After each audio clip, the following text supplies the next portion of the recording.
नमस्कार, जय Shri Ram. Welcome back to own channel investor Shala. इस वीडियो में हम GR infra projects limited company की तरफ से जो लेटेस्ट नोटिफिकेशन निकल के आई है उसको स्टडी करते हैं, साथ ही साथ कंपनी के fundamental and technical chart pattern की तरफ एक नज़र।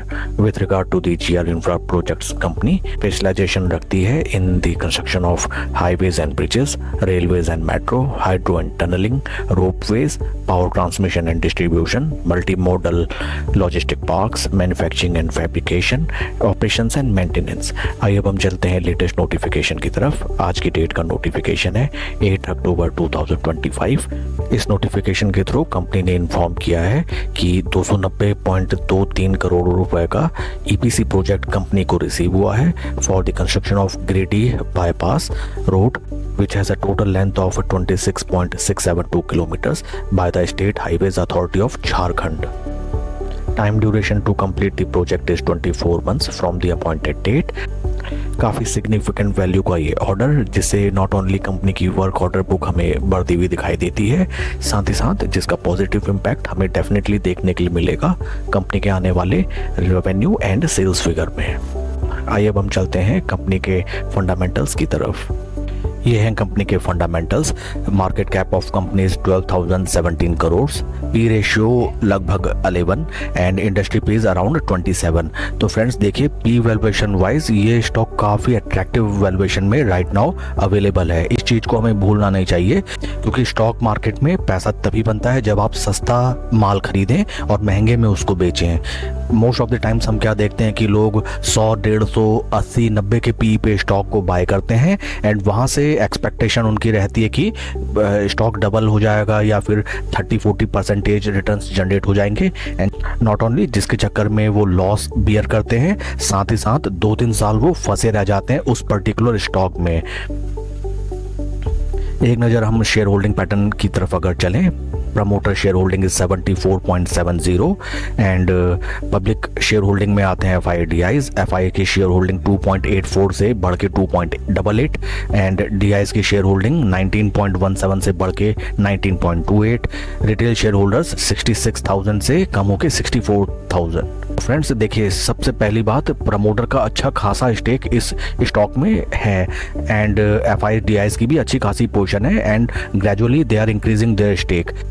फ्रेंड्स देखिए, जब प्रमोटर की खुद की शेयर होल्डिंग काफ़ी ज़्यादा होती है कंपनी में, तो उस केस में फ्री फ्लोट ऑफ शेयर्स काफ़ी कम होता है मार्केट में। फ्री फ्लोट मीन्स जो स्टॉक ट्रेडिंग करने के लिए मार्केट में अवेलेबल है वो काफ़ी कम रहते हैं एंड ऐसी सिचुएशन में अगर आप सस्ते में स्टॉक बाय करके थोड़ा लॉन्ग टर्म का मोटिव रखते हुए पैसा लगाते हैं तो अच्छी अपॉर्चुनिटीज़ रहती है ऐसे स्टॉक में पैसा कमाने की।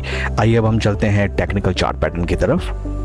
This is the technical chart pattern of the stock. यहाँ पे हमें देखिए काफ़ी ब्यूटीफुल मुझे 2-3 चीज़ें स्टॉक में दिखाई देती हैं and we can only predict the stock market, nothing is certain.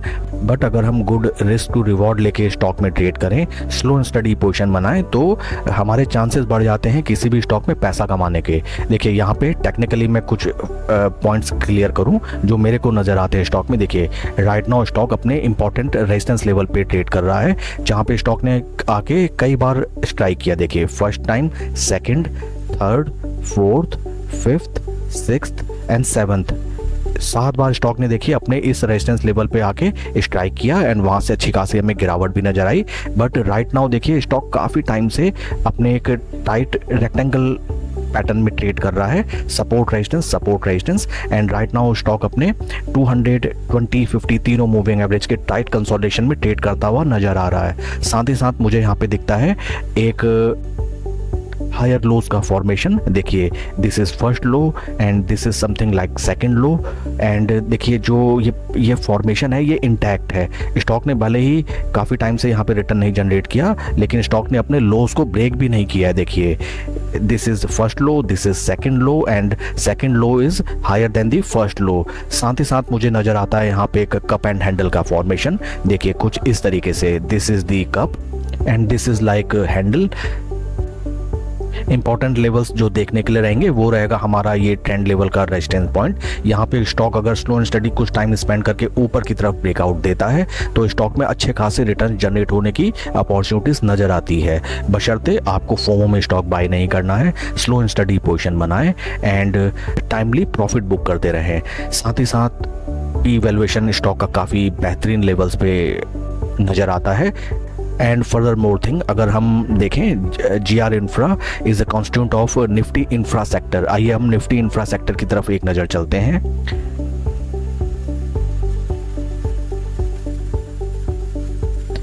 This is the Nifty infra and friends यहाँ पे भी आपको देखिए कितना ब्यूटीफुल पैटर्न क्रिएट होता हुआ नज़र आता है। देखिए समथिंग लाइक दैट, यहाँ पे हमें सेम वही पैटर्न देखिए हायर लोज का फॉर्मेशन यहाँ पे बनता हुआ नजर आता है एंड सेक्टर अपने 200, 50, 20 तीनों मूविंग एवरेजेस के ऊपर है। यहाँ से अगर ये स्लो एंड स्टडी थोड़ा टाइम स्पेंड करके ऊपर की तरफ ब्रेकआउट देता है तो यहाँ पे भीषण रिटर्न जनरेट होने की संभावना। एंड जब Nifty infra as a sector breakout देगा तो उसके जितने भी कॉन्स्टेंट स्टॉक्स होते हैं वे भी बेहतरीन ब्रेकआउट देते हैं। इस चीज़ का हमें ध्यान रखना चाहिए that GR infra projects is a constituent of Nifty infra sector and काफ़ी बढ़िया टेक्निकल चार्ट पैटर्न नज़र आता है।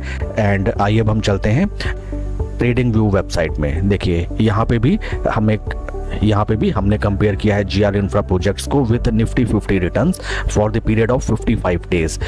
देखिए स्टॉक अपने जीरो लेवल्स के नियर अराउंड टाइट कंसोलिडेशन में ट्रेड कर रहा है। यहाँ से अगर ऊपर की तरफ ये ब्रेकआउट देता है, जैसा कि हम पास्ट में देख सकते हैं, स्टॉक ने जब भी जीरो लेवल्स के ऊपर ट्रेड करना शुरू किया अच्छे खासे देखिए रिटर्न जनरेट होके आए। एंड हम थोड़ा पास्ट में चलें, देखिए यहाँ पे स्टॉक जैसे ही जीरो लेवल के ऊपर कांस्टेंट बना रहा, यहाँ पे हैंडसम रिटर्न्स जनरेट होके आए। सेम यही पैटर्न हमें यहाँ पे भी नजर आता है। स्लो एंड स्टडी आप पोजीशन बनाएं, nothing to buy based on FOMO, based on any video. You have to do your own judgment and you have to make your own position. That's all for the video friends. Please like and subscribe my channel. कोई भी investment decision लेने से पहले अपने financial adviser की सलाह आप जरूर लें। Thank you.